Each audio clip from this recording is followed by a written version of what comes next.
זה לקח לכם שנים, השגתם את כל החתימות של השכנים, הקבלן נבחר, עזבתם את הבית רק לתקופה קצרה, כבר חלמתם על הדירה המשודרגת שלכם, העבודות יצאו לדרך, ואז מלחמה.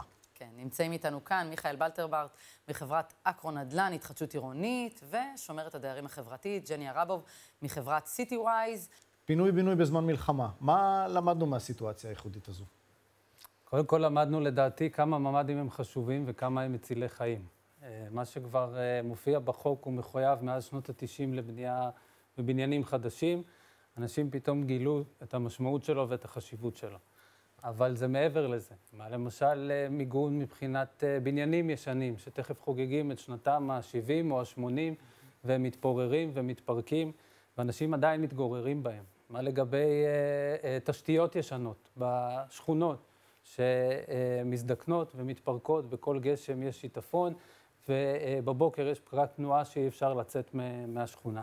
כל הדברים האלה, התחדשות עירונית, מצליחה לטפל, מתקנת ומשפרת. כן, אז מה מיוחד בפרויקט התחדשות עירונית, מה שאצלנו בעם קוראים לו בשם פינוי-בינוי בזמן מלחמה?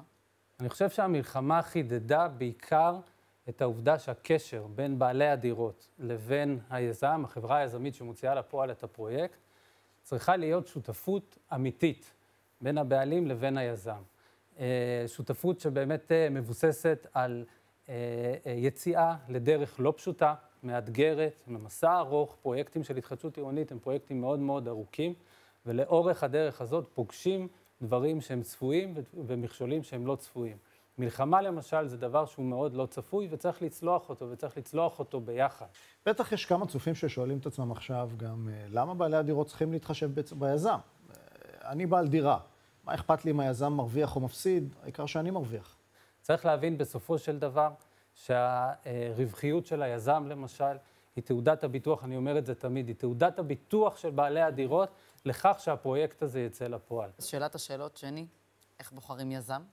שלב בחירת היזם הוא באמת השלב הכי קריטי בתהליך. להבדיל אגב מלפני כמה שנים שהיזמים דפקו על הדלתות של הדיירים, אז היום התהליכים האלה באמת מתנהלים הרבה יותר טוב ומתנהלים במכרזים. מה שחשוב להסתכל זה על האנשים. קודם כל להבין מה האג'נדה החברתית של היזם, כמה הוא מתייחס לקהילות השונות במתחם שלו, האם הוא מביא יועצים חברתיים שינהלו את התהליך, האם הוא משקיע בעבודה קהילתית, כמה כנסים הוא עושה, כמה הוא מבין את הערך של בעלי הדירות, זה דבר אחד. ודבר שני, אני גם שמה לב שיזמים שהגיעו לשלב הפינוי ופינו בעלי דירות והכלסו אותם, מבינים את המשמעות של עבודה עם בעלי דירות. לא הכל זה כסף, לא להסתכל רק מספרים. מיכאל, נכון, להוסיף על בחירת היזם? בוודאי, גם היזם שמגיע ומציע את ההצעה לבעלי הדירות, איזה יכולות הוא מציג מעבר למכתב יפה או מצגת יפה, ליכולות שלו להוציא את הפרויקט לפועל.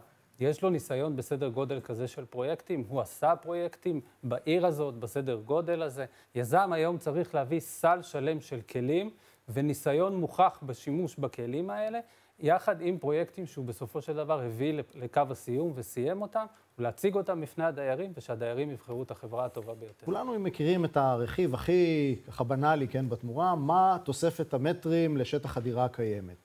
אבל מעבר לזה יש, אני מניח, עוד רכיבי תמורה חשובים. ודאי. אני חושב שרכיב התמורה הוא באמת הרכיב שהכי קל להתייחס אליו, הוא הכי כמית, הוא הכי קל להשוואה בין יזמים, והרבה מבעלי הדירות נופלים לדבר הפשוט הזה ומחליטים על פיו. הדירות החדשות בבניינים החדשים, דמי הניהול שלהם הולכים להתייקר משמעותית.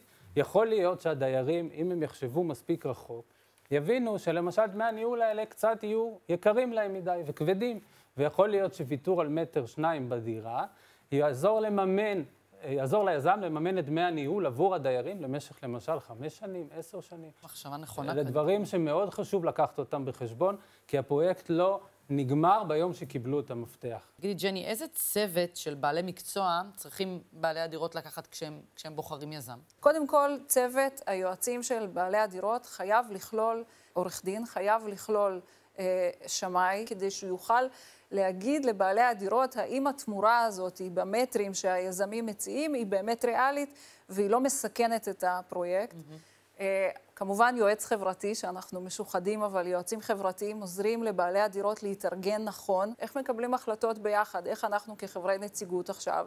האחד רוצה את היזם הזה, ההוא רוצה את העורך דין הזה, וצריך רגע שהם ידעו לקבל את ההחלטות ביחד, שהם יבינו מה נכון להם ומה לא נכון להם. והמפקח שעוזר לבעלי הדירות לנסח את המפרט הטכני, לוודא שהמפרט הטכני שמציע היזם, הוא באמת מפרט ראוי וטוב עבורם. תודה רבה, ג'ני, תודה רבה, מיכאל. תודה לך.